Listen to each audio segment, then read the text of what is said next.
જગતના તેલમાં બળતા હોય, જગતના જીમાં બળતા હોય, તમા ભાઈ હું તમારી માતા 100 મહિના પાણીમાં દીવા બાળનારી માતા છું.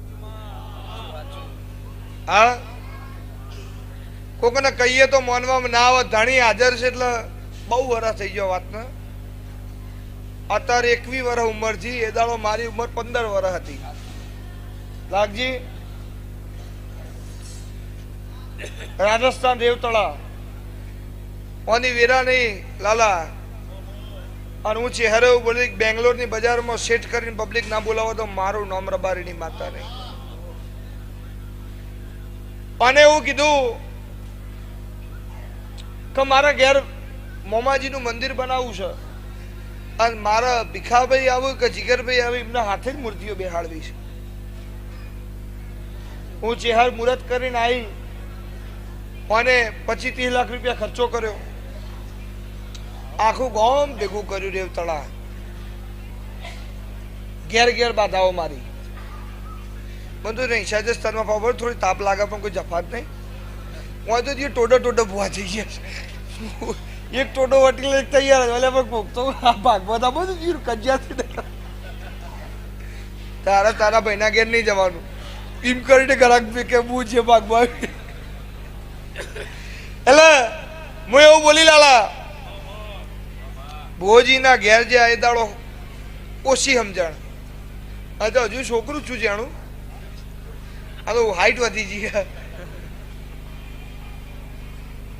બ્રાહ્મણ એવું બોલ્યા કે મૂર્તિ બેહાડવાની 11 વાગે. હું બોલી સવારે 5 વાગે 15 મિનિટે. બોલો આવું મુહૂર્ત કોઈ હાલે? ગોંડો હોય એ ના હાલે ને હપોરડીએ 5 વાગે કોઈ દેરો બેહાડે તોય મેં મુહૂર્ત આલ્યું. એ દાડો એવું બોલી કે વડવાળા મંદિર દુધરેજ એ મારા નાથની આરતી થતી હોય એટલે જો મોરના આઈની ધજા ઉપર બેહવું પડે બરોબર તો તારા તો રાતી ધોણીને એવું બોલી કે કાલ સવારમાં પરોડીએ 5 વાગે 15 મિનિટ થાય અને તારા ઘેર બરોબર હું ચેહર વીરનું મંદિર બનાવડાયું છે ને હું મૂર્તિ બેહાડું તો 5 વાગે 14 મિનિટે નહીં, 5 વાગે 16 મિનિટે નહીં, પણ 5 વાગે 15 મિનિટે તારા મંદિરના ઉપર મોર આઈને બેહ અને 3 ટવકા પાડે. ના પાડવો જોવો 2 કે ના પાડવો જોવો 4 અને 3 ટવકા પાડે તો સમજે કે હું ભીખા નારાયણની માતા બોલી. એટલે રબારી મૂંઝવણમાં પડ્યા કે હવે કબૂતર નહીં આવતો મોર શું આવશે? ઓય હળકતી રેતી આટલી તપસે ઉનાળાનો દાડો ઓય રેતી આટલી તપસે હોય પણ નહીં કબૂતર આવતો મોર શું હોય આવશે? હા, શ્યામાળાના રબારી ભેગા થયા. કેવું રાતે વાત ફરતી થઈ ગઈ. મારા બુવાનું હતું ખવા વૈસેલા ઘેર જતા રહીએ પેલા અહીં સુઈ જઈએ. આ વાત આવી જ હતી પાછી હાચડી બરોબર પણ વાત ફરતી થઈ ગઈ. કહું બુઆજી એવું કીધું કે સવારે 5 વાગે 15 મિનિટે મોર આવે તો જ મૂર્તિ બેહાડવાની, બાકી આ બધું બંધ કરી દેવાનું. શ્યામાળામાં વાત પડતી હતી. ફરતા 10 ગામના રબારી ભેગા થયા. 1000 લાલ પાઘડી ભેગી હતી. આનમો પડિયતના મકવાણાની માતા મારા લેખ બનાવવા હતા. મારા પેન્શનમાં જતું હતું. આવા તો કોણ આપવાનું? આપણે નીકળી જાવ વાઠા. હા, પણ મારા લેખ બનાવવો હતો. સવારે 1000 રબારી ભેગા છે લાલ પાઘડી કે મોર નહીં આવે તો શું થા?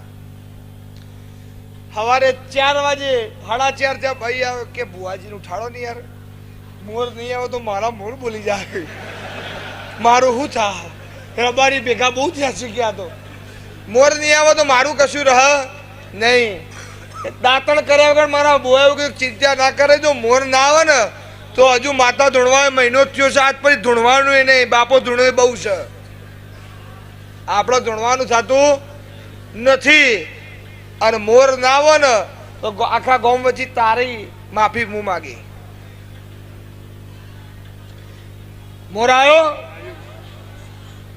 5 વાગે 13 મિનિટ થી હંગાતે ભાઈઓ તો ખમચોણ્યો કે ભાઈ મોર નહીં આવે. મેં કીધું હજુ 2 મિનિટ ની વાર છે, શાંતિ રાખ. મારા પર અંદર પેટે ધબકાલ વધતા હતા. પણ વિશ્વાસ હતો કે મારો રોમ સારું જ કરશે.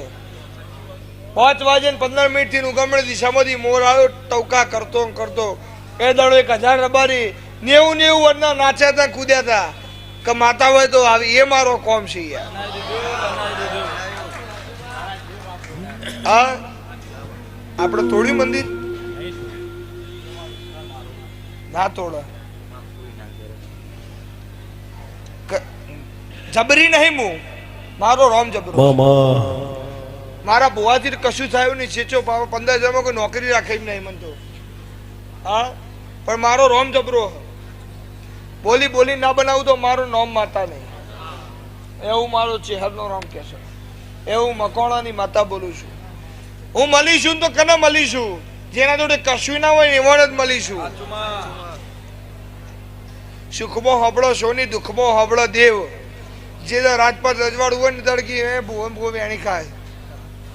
અને જે દાડો વેરા આગી પાછી જાય કે તું જ મારો ભગવાન, લે આમ પણ તો ગાળો દેતો હતો. આ દુનિયા જેને તમને જીવાડ્યા હોય, ભૂવો મોટો હોય જાણો હોય, કોઈ દાડો એ કે એ જ કરજો. સલાહકાર હારો મળી જાય તો જિંદગી સુધરી જાય. સલાહકાર રોંગ મળી જાય જિંદગી બગડી જાય. થાય ને? હા.